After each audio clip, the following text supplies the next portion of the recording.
My name is Jonathan Goforth with Keller Williams Platinum Partners, and this video is on encumbrances. So there are 3 different videos I'm going to do for this topic because encumbrances involves a lot of material.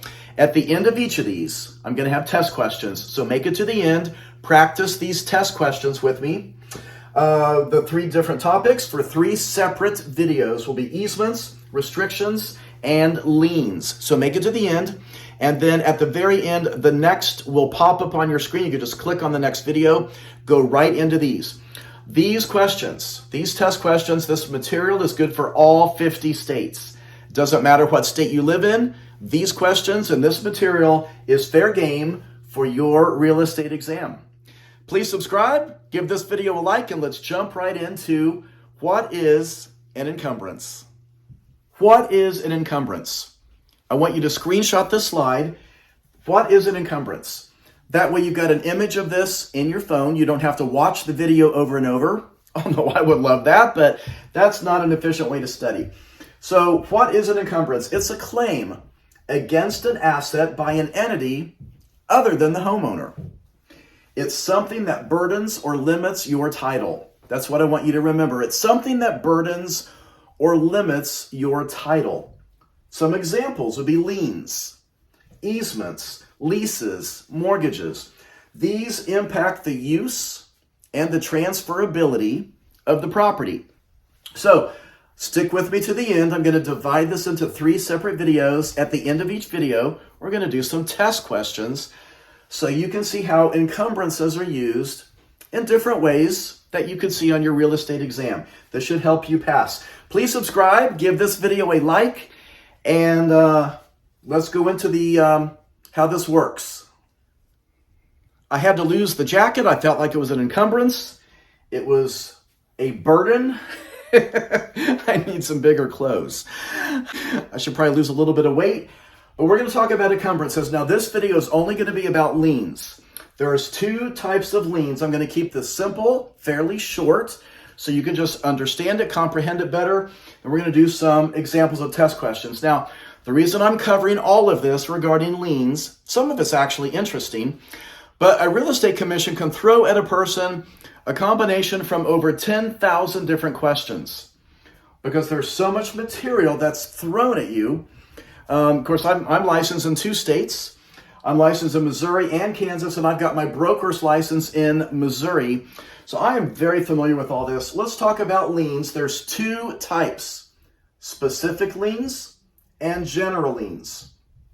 Make sure you screenshot this so you can just come back and review it quickly. Specific liens applies to one specific property only. That's the big difference. A specific lien applies to one specific property only. A general lien applies to all property, real property, and personal property. There is 3 examples of specific liens. Number 1 is a mortgage lien. This is a voluntary lien. A person, they ask to do this. They want to buy a house. They're going to use the house as collateral. That's the security to take out the mortgage. And so a lien is placed against that property. That one property is that mortgage, and that becomes an encumbrance against the house. That's a voluntary lien. I want you to remember that. A mortgage is voluntary. Nobody's forcing somebody to take out a loan to buy that house. They choose to do it.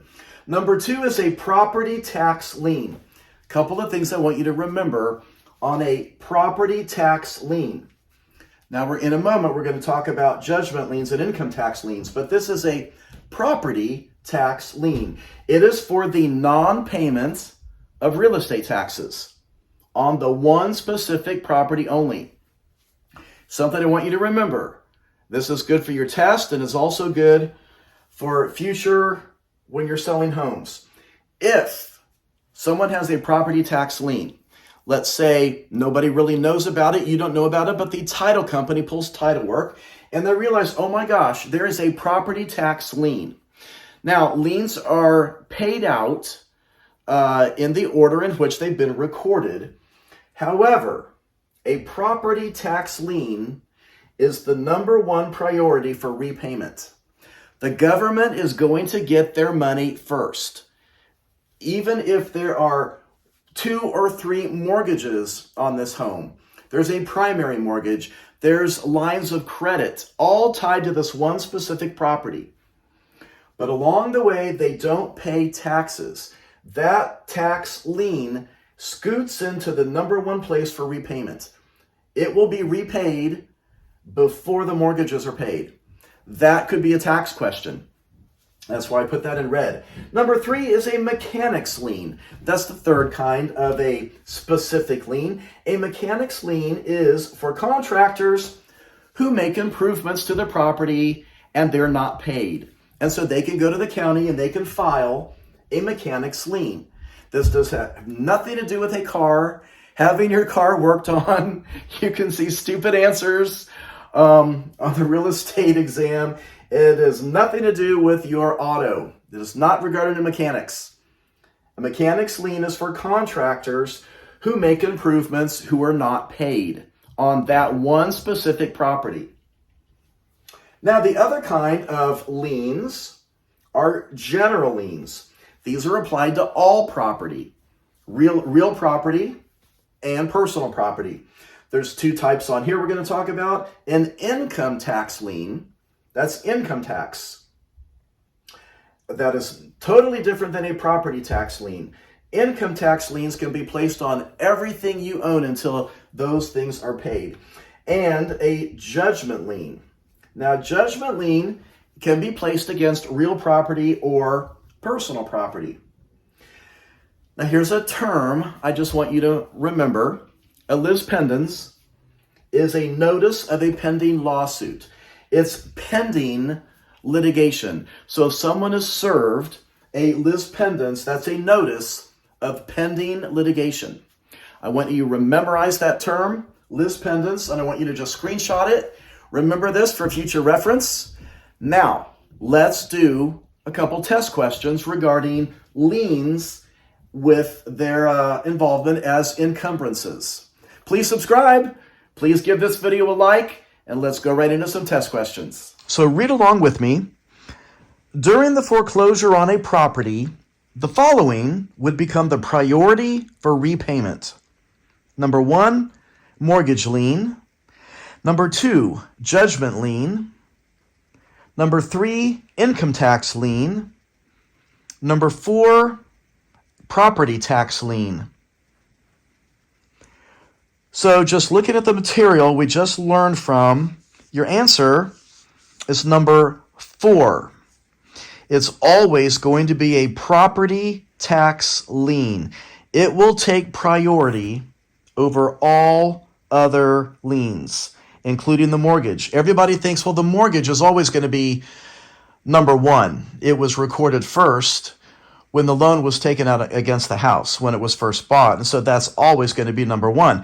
But nothing beats a property tax lien. It always becomes number 1 in priority for repayment. Next question. This burdens or places limits on the title to a property. Again, read it with me again. This burdens or places limits on the title to a property. Number 1, an appurtenance. Number 2, joint tenancy. Number 3, an encumbrance. Number 4, a granting clause. And this is everything we just learned about. Your answer is number 3, an encumbrance. That is the perfect definition of it. An encumbrance burdens or places limits on the title to a property. Next question. A lis pendens was recorded on a property during a lawsuit. The lawsuit was dropped after 60 days, but the lis pendens was not released. Which of the following statements best describes the current situation? Number 1, the property currently has a cloud on the title. Number 2, the property has a lien against it due to the lis pendens. Number 3, the lis pendens was automatically released when the lawsuit was dropped. Or number 4, the lis pendens must be released in order to sell the property. So this question is in here for you on purpose. I handpicked this one because this is an excellent question. It's one that's commonly missed. Sometimes some of the questions, when you take the real estate exam, it's going to say which of the following best describes, or what is the best answer. Now, there can be more than one really correct answer, but some answers are better than others. Now, in this case, a lot of people are going to pick number 4, that it must be released in order to sell the property. And I'll be honest, with most title companies, that's true. That's just going to have to be a requirement. Most title companies cannot issue title insurance if there's any pending litigation on a property, anything that's recorded against it like that. But many times a title company will do it anyway. Sometimes title companies are not thorough enough and they don't catch things and they still do it anyway. You'll be amazed as you become a real estate agent and you get a listing and the title company pulls title work on your listing that you are now selling, and they find things like this, and they have to go back and clean up the title because it's got clouds on it from a previous transaction. And so the best answer to this question is number 1. Number 1 is your answer. The property currently has a cloud on the title, and that's a true statement. That's what the lis pendens does. It's still sitting there. It has not been released yet, and it has created a cloud on the title. So number 1 is your best answer. So I hope that helps. Now there should be some couple more screens popping up in front of you. Feel free to click on one of those. Remember, for encumbrances, for this video, there are 3 different videos to help you learn about encumbrances. Thanks so much for watching. Thank you for subscribing and giving this one a like. And I look forward to seeing you on the next video.